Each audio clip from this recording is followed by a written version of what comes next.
Thank you. I speak on behalf of the 27,000 residents and 321,000 employees of Taims Square when I say that what you have done with this historic building deserves our gratitude. It is very true that Taims Square is the international crossroads of cultural diversity that is New York City itself. And it is therefore appropriate that the Church of Scientology is such an important part of our community.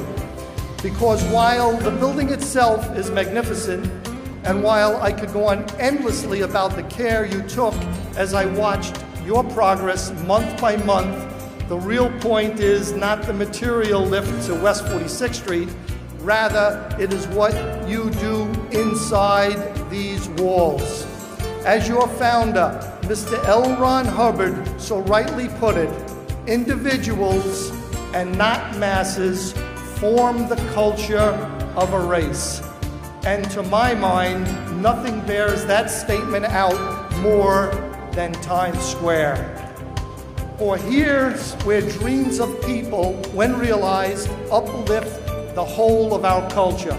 Because when you use L. Ron Hubbard's technology to bring those dreams of people to fruition, you not only contribute to the magic that is Times Square, you are influencing the whole world. So while it's been said before, it cannot be emphasized enough. This is the one and only place for New York's Church of Scientology. And I am extremely proud to have you as a prominent member of our community. Let me tell you why I love New York City so much.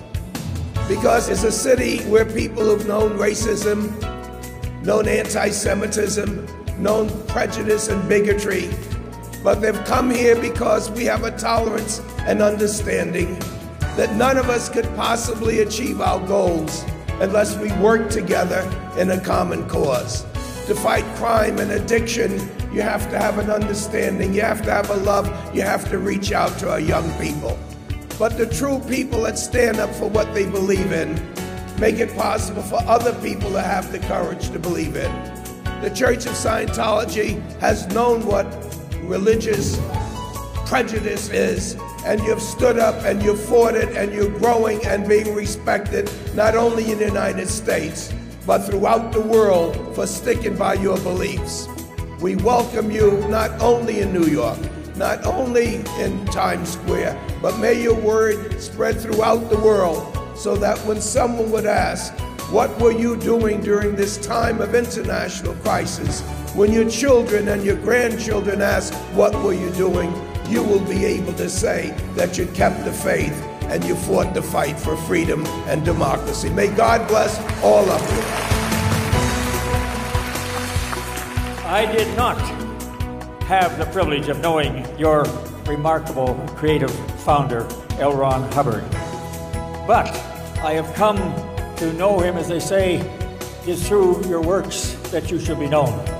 Well, it is through the works of Scientology, and it is through the works of so many of the people who have bought their inspiration and drive from this movement that I have come to have an appreciation of the importance of the contributions that this movement, this religion has made to a more peaceful world and a better opportunity for each individual to experience the best of this world.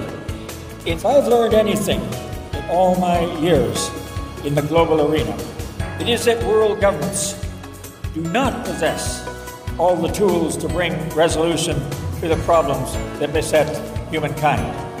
Governments can guide, can incent, but most of the doing is left to people like us, organizations like yours. I am immensely impressed and share in the deep gratitude that all feel for the seminal work of this organization in dealing with the 9/11 emergency.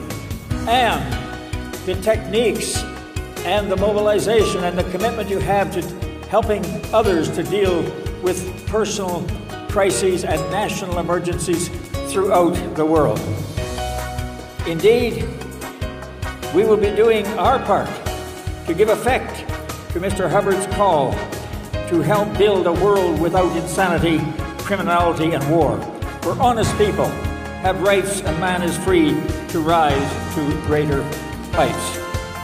In all this work, I'm very pleased to pay testimony to your leadership and to the manner in which you are giving hope to a troubled world.